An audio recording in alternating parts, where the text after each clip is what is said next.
Yunori Ham po Oo. talaga ang inyong pangalan. Emmanuel Ham po. Now, ginawa ko lang Honori because of the company. Opo. And then, ako Ham po yung... po yung Ham yung apelido. apelido ko. Talaga? Opo. Pang-Christmas po Pang yan. Christmas. Ayan. Correction lang po. Ang gumagawa po ng ating One Calamansi is Aim High Tolling Solution. And ako po yung inatasan nilang mag-distribute national. M-High Yan. Tolling Solution. Solution. Saan po ito Sa located? Southwoods, Laguna. Laguna. Sa tinulungan tayo ni Mr. Romeo Sampang, ang CEO ng AMI. Ayun po.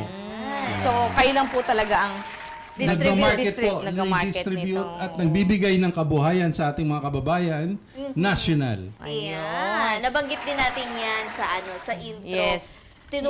Tumutulong tayo sa mga calamansi farmer. Opo. Pero maganda yung Joanna, yung kanyang background, di ba?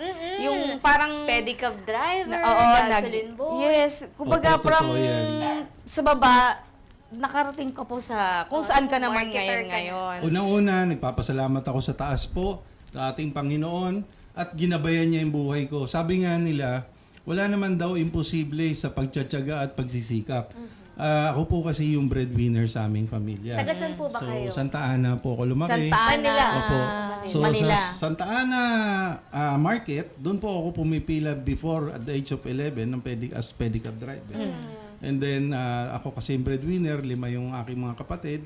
So, mga bata pa sila nung nawalay doon sa aming father. So, nasa abroad siya without any communication. But, hindi naman pala, alam niyo po yung buhay natin, hindi naman porket pinanganak tayong mahirap, doon natatapos. Yes, totoo. So, yun po, ang naging susi ko lang po, ang daan, is yung magkaroon lang tayo ng paninindigan, yung bang faith sa taas na sabi nga nila, every day there is a challenge.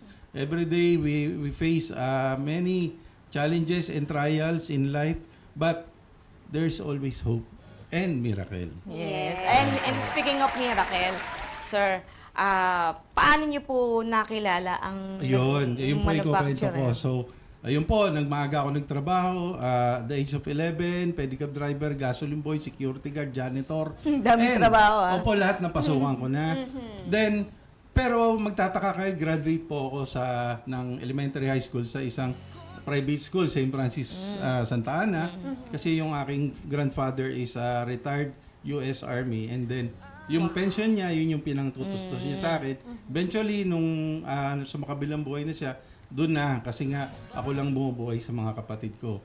So, napunta ako sa industriya ng travel agency, ng pharmaceutical. Nag-medrep po ako dito. So, naikot ko po, nahawakan ko na rin po yung mga product ko is pharmaceutical industry. Then, nagkakilala ako ng isang alternative doctor which is Doc Ramil Uy from Bacolod. He owns sa K5 News FM. Pinahanap niya sa akin yung product ng Bravo kung saan daw ginagawa, yung food supplement. And luckily, nung hinanap ko siya, na-meet ko yung owner ng Aim High Tolling Solution and nagpagawa siya ng product doon na extend. So, marami akong natutunan kay Mr. Romeo Sampang.